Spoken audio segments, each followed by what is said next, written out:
that kind of segues into, I think you knew I was Yeah. going to probably ask this question about the Black and gay entertainment, adult entertainment. You've been doing a lot of different segments and really talking about those hardcore issues and topics that others probably will most likely shied away from it. So talk to me a little bit about um, of those new segments on your YouTube channel that I've noticed. hmm well, yeah, it's. I think people create ideas around who people are just because of what they do. A lot of times people like, if you hear, oh, this person is an adult entertainer, words immediately pop into your head about what that means they are or who that means they are. So this person is a hoe. Um, some people may feel like they're better than that person because that person has chosen to do adult entertainment for a living. There are these different ideas, and I just thought it would be really cool to challenge that with some people. And so they're Yeah. surprised when you bring on certain adult entertainers, and this person goes, "Oh, well, I have a PhD," and then they're like, "What?" They're shocked. Yeah. Or Yeah. this person is like, Yeah. yes, I have sex with people on camera, but the people that I have sex with, we're sexual healers, and so we're healing each other with just all these different things that people don't think Yeah. about, Yeah. Yeah. and I just Yeah. think I think they deserve to be humanized because they're people, and we don't get to hear a lot of the backstory. I think you did. I think his name is Mac. If I'm not mistaken, I think his name is Mac. But I do know that he talked about how he got into the adult entertainment industry. Where, and again, I could be saying his name incorrectly, but he previously was married, and I think like maybe a year ago he got a Memphis divorce. Strokes. Memphis Stroke, yeah. And I'm sorry, because I was like, where the hell did he Huh? get Mac His from? name was Memphis Memphis Stroke? Stroke. Yeah, Memphis Memphis Strokes. was giving them strokes, yo. And Okay. That's yeah, yeah. All I right, mean, nice. Yeah, hey. strokes, you know? Strokes.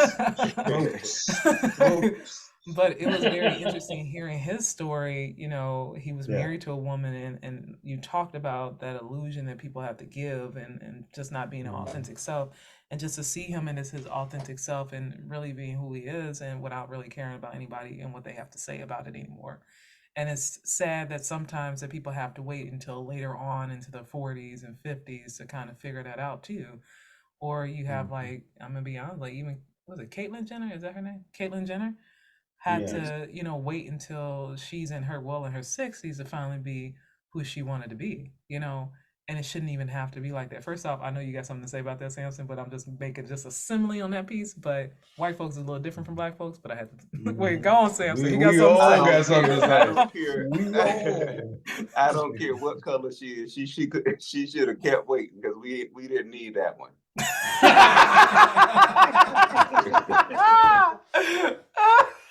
I'm dead, Samson. I'm dead. He went for the That was kill. Nobody wanted that. Nobody that wanted was it or not an needed addition to the cause. it. Oh my god! But his face was like, Oh mm-mm. man. He said, "Let me Right. play Like with this he shit up like, right now." No, we can throw her back over the fence. Mm-mm. Just like we can give Kanye West back, but that's a whole nother story. Because Girl. I was like, sir, you do not belong with the culture. But No. I No, was sir. like, no, girl, No, sir. where we do this at? No, sir.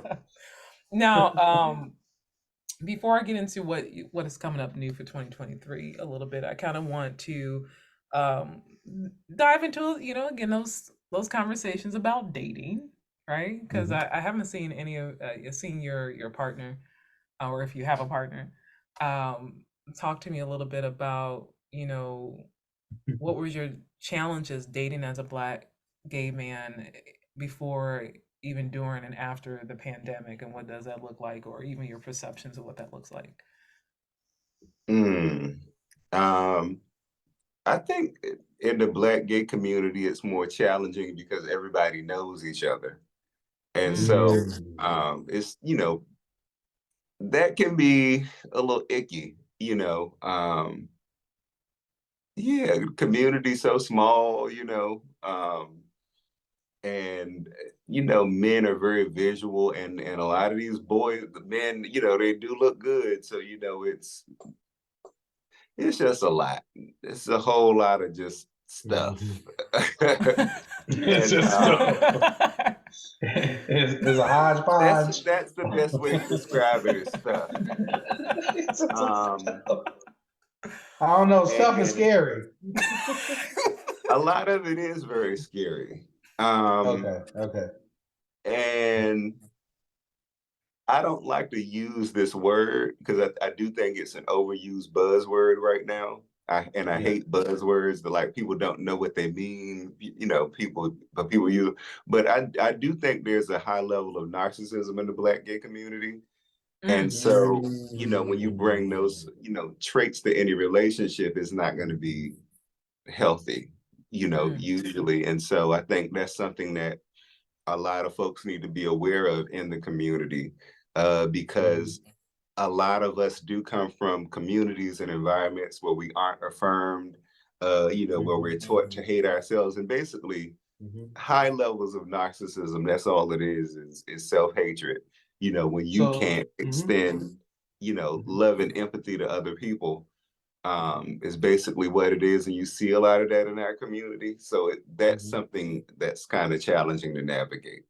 Okay. so do you think that narcissism is a spinoff of the confidence that's gained that becomes like out of control? I think and I really don't like using that word because a lot Yeah, of it is yeah, not yeah. is not. But I mean, if you want to categorize certain behaviors, then that's the word. That's the best word that comes to mind. Yeah, Um, yeah. but it's like a lot of gay men um seem to be very threatened by each other, can't be nice to each other. Okay, They got mean girl okay, syndrome, and it's like you okay. judge each other really hard. So, Yeah.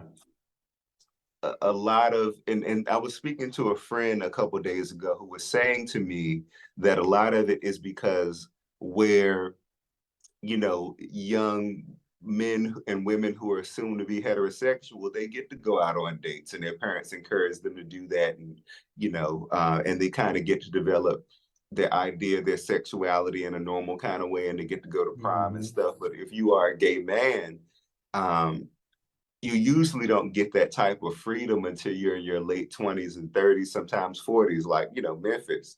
And so Gotcha. you're kind of chasing, when you're in high school, you want the cheerleader, the main cheerleader, or you want the quarterback on the football team, or the star athlete, or Yeah. there's that idea. So they're chasing the men who have the biggest dicks and fattest asses and the best jobs, and it's like high school. That's what it's like seeing a Gotcha. bunch of grown Gotcha. ass men date each other like Yeah. they in high school, and Yeah. that can get kind of ugly. That's kind of similar to the Gotcha. heterosexual dynamics too, where like some women they chase after guys who got the big dicks, the big money, and want that status, Yep. um, and a lot of times they just really don't know who they are. Yes. So Yeah. you got to first learn Yeah. who you are first before you can There's some really, similarities there. it Yeah. is very Yeah. much so. That's why I want people to realize, yo, there's nothing different. We Yeah. all the same. Absolutely. We all go All through the the same same. thing. Like, No matter financial status or mhm, whatever, we're all the same. But people still don't get mm. Yeah, Yeah, we they all don't get we all fucked up. Uh, it. that's the bottom line. We all fucked up. We really are. It's just like and it's just it may be a little bit more in one area than the other, but we all are experiencing the same Facts. thing. You know. Yeah. Um,